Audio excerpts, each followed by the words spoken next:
अहमद लारी, ये तो कांग्रेस की बात हो गई, लेकिन तुष्टीकरण, मुस्लिम तुष्टीकरण की बात जब आती है तो समाजवादी पार्टी का कोई जोड़ नहीं। समाजवादी पार्टी तो उससे एक कदम और आगे बढ़ के, मनमोहन सिंह कह रहे थे कि 15% होना चाहिए और समाजवादी पार्टी कहती है कि नहीं, जितनी आबादी उसके हिसाब से दे दो। 18% है तो 18% दो। तो हम तो कहते हैं कि 6% क्या नाम है, यूरेशियंस की आबादी, उनको 6% दे दिया जाए। हम तो साथ में ये भी कहते हैं। आप सिर्फ ये क्यों बोल रहे हैं? आप साथ में बोलिए ना कि हम 6% क्यों देना चाहते हैं ठाकुर ब्राह्मण और वैश्य लोगों को। उनको भी तो 6% हम देना चाहते हैं। उनकी 6% की आबादी, उनको 6% दे दिया जाए। इसमें कोई ऐतराज है आपको? नहीं, मैं तो कह रहा हूं कि भाई आपको ये भी ऐतराज है कि इस देश का संविधान इसकी इजाजत नहीं देता। जो आपकी हसरत है तारिक अहमद लारी, इस देश का संविधान उसकी इजाजत नहीं देता कि धर्म के आधार पर कोई आरक्षण हो। रंजीत जी, आप ठाकुर ब्राह्मण और वैश्य समुदाय के खिलाफ है? इसका मतलब भाई मैं कह रहा हूं, मैं किसी के खिलाफ और किसी के पक्ष में नहीं हूं। मैं सिर्फ संवैधानिक, जो संवैधानिक व्यवस्था है उसके पक्ष में हूं तारिक अहमद लारी। और संवैधानिक व्यवस्था ये है कि सामाजिक रूप से पिछड़ा आधार होगा, सामाजिक रूप से पिछड़ापन आधार होगा आरक्षण का, न कि धर्म और मजहब। हम सबको देना चाहते हैं। हम पूरे 6% की आबादी को पूरा का पूरा 6% देना चाहते हैं। उसमें आपको कोई ऐतराज?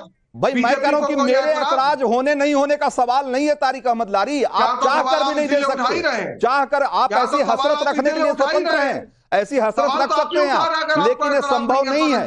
पहले भी कोशिश की गई लेकिन ये मुमकिन नहीं हुआ क्योंकि ये संविधान के खिलाफ है। हो गया रंजीत जी, हो गया। हाँ आप बताइए। बीच में ना बोलिएगा, अब बीच में ना बोलिएगा। जैसा आपने शिवम के बीच में नहीं बोला तो तारिक अहमद लारी के बीच में ना बोलिएगा, नहीं तो तारिक अहमद लारी जब झूठ बोलेंगे तो क्या करना, रोकना ही पड़ेगा ना। आप बोल के निकल जाए जो मन में आए और मैं चुप रहूं। आपको धन्यवाद देंगे और हम उड़ जाएंगे।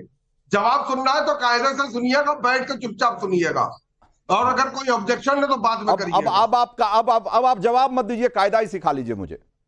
नहीं, कायदा सिखाना पड़ रहा है क्योंकि ये वो रंजीत नहीं है। ये वो रंजीत नहीं है जिसको मैं कई सालों से जानता हूं। ये वो रंजीत अब इस समय बदल गए। कहां रंजीत जी, बात को सुनिए। अहमद लारी, हाँ। अरे आप किस चक्कर में पड़ गए पता नहीं कहां। रंजीत भाई इतने बेहतरीन आदमी, क्या डिबेट करते थे आप। ठीक है, बिल्कुल निष्पक्षता से डिबेट करते थे। आज तो कहीं क्या जो फैक्ट कहा है मैंने फैक्ट कोट किया है, फैक्ट के आधार पर जवाब दीजिए तारिक अहमद लारी।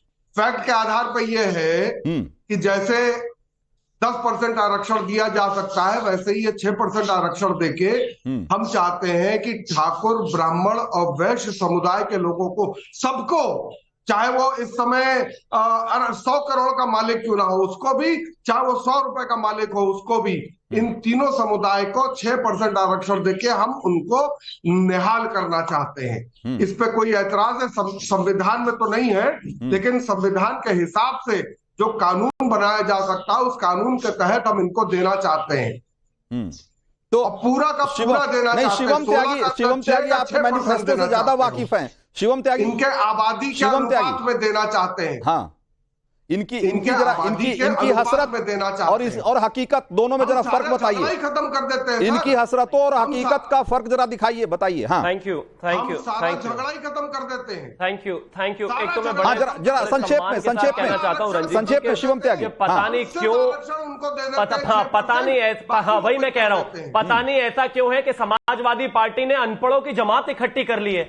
हिंदुओं में वैश्य, ठाकुर और ब्राह्मण को नहीं, हिंदुओं में पूरे हिंदुओं को 80% आरक्षण दे दोगे क्या? कैसी बात करते हो भाई? कोई तर्क है इस बात में? और धर्म के आधार पर इस देश में आप संविधान पर तोड़ना चाहते हो? देना है ना आरक्षण, दीजिए 80%। देने का क्या कोई ऐसी बेवकूफी वाली बात है? धर्म के आधार पर हो ही नहीं सकता। जाति के आधार पर किसी को संविधान में आरक्षण देने का एक आधारभूत ढांचा तैयार किया गया है। बाकी कुछ भी बेवकूफों की तरह आके बोल देना है कि ठाकुरों को दे दो, ब्राह्मणों को नहीं, ठाकुर ब्राह्मणों को मत दो, दे दो 80% हिंदुओं को। ये बेवकूफी भरी बात मत करिए, क्योंकि 20% मुस्लिमों को धर्म के आधार पर चाहिए, इसलिए आप इस तरह की बातें नहीं कर सकते। प्रैक्टिकल बात है। इस देश में जिस तरीके से बाबा साहेब ने संविधान के आधार पर आरक्षण देने की बात की थी, उसी के आधार पर दिया जाएगा।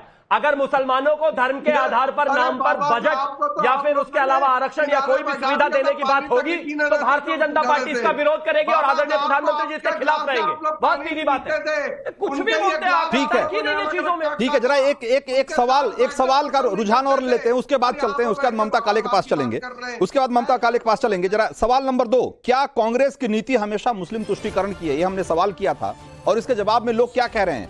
करीब 97% लोग कह रहे हैं कि हां, आरोप बिल्कुल सही है। 97% लोग, 2% लोग कहते हैं कि तुष्टीकरण सारी पार्टियां करती हैं और 1.5% लोग कह रहे हैं कि नहीं, कांग्रेस समानता की बात करती है। लोगों की राय, हमारे दर्शकों की राय। ममता काले भाई, जब ये मालूम है कि इस देश में आरक्षण का जो आधार है वो सिर्फ सामाजिक पिछड़ापन हो सकता है, बावजूद इसके हर बार धर्म और मजहब के आधार पे आरक्षण देने की कोशिश कांग्रेस करती है, इसका क्या मकसद हो सकता है? जी रंजीत जी, बहुत बहुत धन्यवाद। बड़े पेशेंटली मैंने सबकी बात सुनी है, तो एक एक करके कुछ चीजें जरूर बोलना चाहती हूं। सच कड़वा होता है, ये तो हम सब जानते हैं। सच कड़वा होता और कानों में चुभता है। आज मैंने देख लिया किस तरीके से कुछ लोग सच बोलने के चक्कर में एंकर के ही पीछे पड़ गए हैं, पहली बात। दूसरी बात, मैं एक बड़े सम्मान से बोलना चाहती हूं कि हमारे भारतवर्ष के जो मुस्लिम भाई बहन हैं वो माइनॉरिटी नहीं है भाई, माइनॉरिटी के अंदर भी वो मेजॉरिटी हैं, तो उनको माइनॉरिटी वाले उस सेक्शन में डालना कृपा करके बंद कर दें। ये तथ्य है, ये फैक्ट है, ये भी समझना जरूरी है। अब तीसरी महत्वपूर्ण बात, देखिए कांग्रेस पार्टी का तो चाल चरित्र और चेहरा रहा है कि उन्होंने इस देश का दोहन भी और विभाजन भी और बुरा भी केवल धर्म के आधार पर और तुष्टीकरण के आधार पर ही किया है। देश का विभाजन धर्म के आधार पर कर दिया, उसके बाद इन्होंने बोला कि आरक्षण हम धर्म के आधार पर देंगे, बजट ये धर्म के आधार पर कर देंगे, और ये तमाम काम वो कर रहे हैं, ये धर्म के आधार पर आरक्षण आदि देना जिसकी अनुमति संविधान नहीं देता है। अभी अभी आपने देखा किस प्रकार से बातें की जा रही थी कि अगर संविधान नहीं भी चाहता तो भी धर्म के आधार पर इस देश के अंदर आरक्षण देना चाहिए, समाजवादी पार्टी के प्रवक्ता बोल रहे थे। मतलब आप सोचिए, ये लोग इतने अहंकारी हैं, इनको ऐसा लगता है कि मां भारती की धरती पर संविधान, कानून और विधान से ऊपर ये लोग हैं। संविधान भी इनके आगे कुछ नहीं है। ये जब चाहे तब संविधान की धज्जियां उड़ा दें, ये जब चाहे तब संविधान को ठेंगा दिखा दें। ये सच्चाई है इनकी और ये पूरे देश को देखनी चाहिए, और इन्होंने खुद ही अपने आप को एक्सपोज कर दिया। अभी एक और पैनलिस्ट हैं, उन्होंने आपको बोला कि अगर आपके पास ये जो क्या कहते हैं 15% इसके पेपर्स हैं तो इनको आप पीएम मोदी जी को भिजवा दीजिए और एक्शन